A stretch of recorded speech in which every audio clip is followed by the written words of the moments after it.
कुछ है, लेकिन वो पेगासस नहीं है उस मालवेयर में, उसके एग्जामिनेशन करने की जरूरत है। ये मैं प्रेस आपके सामने इसलिए आया हूं कि ये बातें माननीय मुख्य न्यायाधीश जी ने अपने सीजीआई कोर्ट में कही।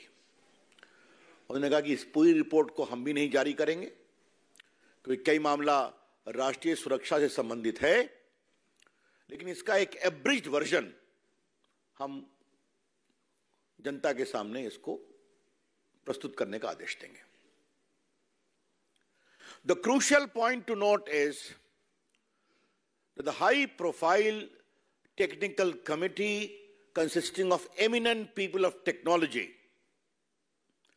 supervised by an eminent retired judge of the Supreme Court, has not found any Pegasus virus in the 29 mobiles submitted for examination. 29 mobile जो सबमिट किए गए उसमें किसी में पेगासस नहीं पाया गया। 5 में एक मालवेयर है, उसकी वो जांच करने का आदेश है। अब देश के सामने बोलने का हमारा दिन है। क्या क्या खुराफात नहीं किया था इन लोगों ने। मेरे पास सारे कांग्रेस पार्टी के स्टेटमेंट्स हैं जो बदूनी जी उनकी टीम ने निकाल के रखा हुआ है। याद है ना, कांग्रेस ने आरोप लगाया था देशद्रोह का आरोप लगाया था। इन्होंने पिछले साल मॉनसून सेशन को होने नहीं दिया था, और जो रिपोर्ट आई है तो मालूम हुआ हाली 21% प्रोडक्टिविटी हुई। और राहुल गांधी ने क्या कहा था वो हम जरूर आपके लिए कहना चाहेंगे।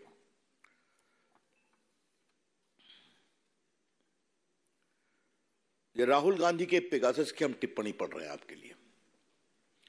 Pegasus is an attempt to crush Indian democracy. Pegasus is an attack on the country and country's institutions. I am confident the Supreme Court committee will get the truth. Pegasus was used against chief ministers, former prime ministers, and BJP's ministers, among others. Was the Prime Minister and Home Minister getting the data obtained through use of Pegasus? ये राहुल गांधी के statement है। और बाकी राहुल गांधी कई ऐसे शब्दों का प्रयोग करते हैं जिसको मैं अपनी मर्यादाओं के कारण रिपीट नहीं कर सकता। इतना कहा गया था उनके ऑफिशियल प्रेस कॉन्फ्रेंस में कि ये देशद्रोह का मामला है, राजद्रोह का मामला है। क्या राहुल गांधी कांग्रेस पार्टी माफी मांगेगी, जिस पर इतना तूफान खड़ा किया गया देश भर में कि भारत में जनता की प्राइवेसी को नुकसान बताया जा रहा है, इंस्टीट्यूशंस को कॉम्प्रोमाइज किया जा रहा है, प्रधानमंत्री अपने पार्टी के अंदर पेगासस के द्वारा सर्वेलेंस करा रहे हैं, विपक्षियों का करा रहे हैं, पूर्व प्रधानमंत्रियों का करा रहे हैं। आरोप शुरू हो गया। तो क्या आज कांग्रेस पार्टी माफी मांगेगी? क्या राहुल गांधी माफी मांगेंगे? ये हैं बड़े सवाल। और ये मैं इसलिए आपसे कह रहा हूं कि इन लोगों ने संसद चलने नहीं दी थी। आपको याद है ना, आप खास करके हमारे टीवी वाले और हमारे प्रिंट के हमारे मित्र उस समय के अपने फुटेज और रिपोर्टिंग को निकालेंगे तो संसद कितने दिन नहीं चलने दी गई थी वो सब रिपोर्ट आपके सामने आ जाएगी। ये सारा कुछ एक मोटिवेटेड कैंपेन का पार्ट है जिसका सच्चाई से कोई मतलब नहीं है। इसलिए आरोप लगाते हैं और भाग जाते हैं। और उसके सार में क्या है? उसके सार में है कि मोदी जी को कमजोर करने, मोदी जी के खिलाफ अनर्गल बयान देते रहो। ये बात मैं आपसे इसलिए कह रहा हूं, याद करिए पेगासस पर तो दुनिया में चर्चा हो रही थी और कई देश जो इसका प्रयोग करते हैं उनका नाम नहीं आ रहा था, लेकिन भारत में इसका दुरुपयोग हो रहा है, यह चर्चा दुनिया में हो रही थी या दुनिया में करवाई जा रही थी। हिंदुस्तान में 3-4 मीडिया के मीडियम्स ने, मैं किसी का नाम नहीं लूंगा, प्रिंट एंड इलेक्ट्रॉनिक्स बोथ, क्या कैंपेन किया था? The BJP is entitled to respectfully ask the leading newspapers or journals or digital mediums who's unleashed a sustained, motivated campaign against Prime Minister in particular and his government in general. His government survives on snooping, on spying. क्या-क्या शब्दों का प्रयोग किया गया था. लेकिन Congress party और राहुल गांधी ये नहीं समझते हैं कि झूठ का सहारा लेकर वो अपनी पार्टी को विस्तार करने की कोशिश करते हैं, लेकिन झूठ का भंडा फूट जाता है तो पार्टी और सिकुड़ जाती है. The problem of Rahul Gandhi and his party and his associates in the NGOs, that they have so much animus against our popular Prime Minister Narendra Modi ji and his government, that they resort to falsehood to expand their party.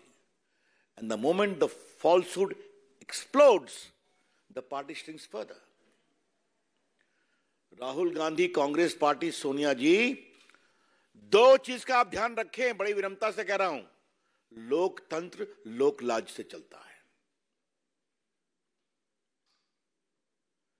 Democracy shines and prospers on certain well-defined norms of public life. तो झूठ की खेती बहुत दिन नहीं चलती. आज ये मैं इसलिए कह रहा हूं, पेगासस, उसके पहले राफेल, उसके पहले जो दिल्ली में पार्लियामेंट बन रही है और सारा जो विस्तार बन रहे हैं, उसको लिए क्या कैंपेन किया गया, क्या छोड़ा गया, कैसे शब्दों का प्रयोग किया गया. और एक चीज आप देखिए, झूठ का सहारा लेकर आरोप लगाना और फिर पीआईएल की छतरी में कोर्ट पहुंच जाना. ये तो माननीय उच्च न्यायालय ने स्वयं ऑर्डर किया है, लेकिन वो भी एक पीआईएल के ऊपर किया. तो झूठ का सहारा लेकर कैंपेन करना और प्लस उसके पश्चात पीआईएल के सहारे से कोर्ट पहुंच जाना. इनके मित्र, इनके सहयोगी पिटिशनर बनते हैं और उसके बाद चाहे वो राफेल हो, चाहे वो सेंट्रल विस्टा हो, चाहे आज का पेगासस हो, हर को सुप्रीम कोर्ट ने रिजेक्ट किया और बाकी कोर्ट ने रिजेक्ट किया. आज हमें एक बात और कहनी है और ये बात हम बहुत विनम्रता से कह रहे हैं, कांग्रेस पार्टी स्पाइंग पर हमें नसीहत न दे. आज मुझे पीड़ा से बोलना पड़ रहा है, जब देश के योग्य राष्ट्रपति स्वर्गीय प्रणब बाबू देश के वित्त मंत्री थे तो उनके दफ्तर पर किसने बगिंग की थी, याद है कांग्रेस पार्टी? उसको च्युइंगम गेट कहा जाता था, याद होगा अनिल बलूनी. और हमारे पास आंकड़े भी हैं कि कांग्रेस की सरकार में कितना अधिक बाकी चीजें करने की कोशिश की गई है. ये सबके आंकड़े हैं, आप कहेंगे तो हम वो भी दे देंगे कि 13 तक सैकड़ों चीजें जिस तरह से की हैं.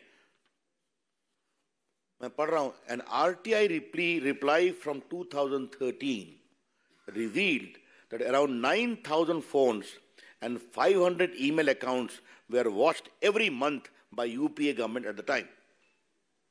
आरटीआई के रिप्लाई में है. कांग्रेस पार्टी 9,000 फोन और 500 मेल अकाउंट को एवरी मंथ वॉच करती थी, तो हमें ज्ञान न दें.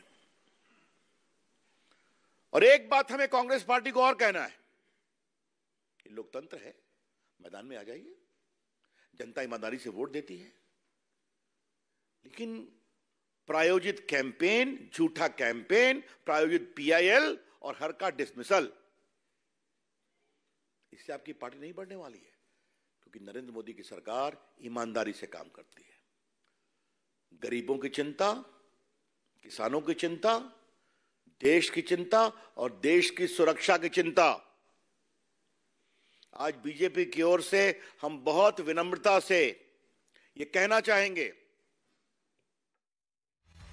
तो रविशंकर प्रसाद को आप सुन रहे थे, जो कि प्रेस कॉन्फ्रेंस के जरिए पेगासस मामले को लेकर कांग्रेस पार्टी पर हमलावर होते हुए नजर आए। दरअसल पेगासस मामले को लेकर जो जांच चल रही थी, जो जांच कमेटी बनाई गई थी, उसने अपनी रिपोर्ट दाखिल कर दी है सुप्रीम कोर्ट में, और जो सबूत इकट्ठा किए गए हैं उसमें जांच कमेटी की तरफ से यह कहा गया है कि यह नहीं कहा जा सकता है कि पेगासस मामले को लेकर बीजेपी के साथ कोई डील हुई है, क्योंकि लगातार कांग्रेस पार्टी यह आरोप लगाती रही है कि 2017 में जब प्रधानमंत्री नरेंद्र मोदी इजराइल का दौरा करने गए थे तो कई हजारों करोड़ों की डील हुई थी, और उसी में से एक डील थी पेगासस सॉफ्टवेयर को लेकर, और इसी मामले को लेकर जांच पड़ताल आगे बढ़ती हुई नजर आ रही थी। सुप्रीम कोर्ट के निर्देश पर यह जांच कमेटी का गठन किया गया और अब जांच कमेटी ने अपनी रिपोर्ट दाखिल कर दी है।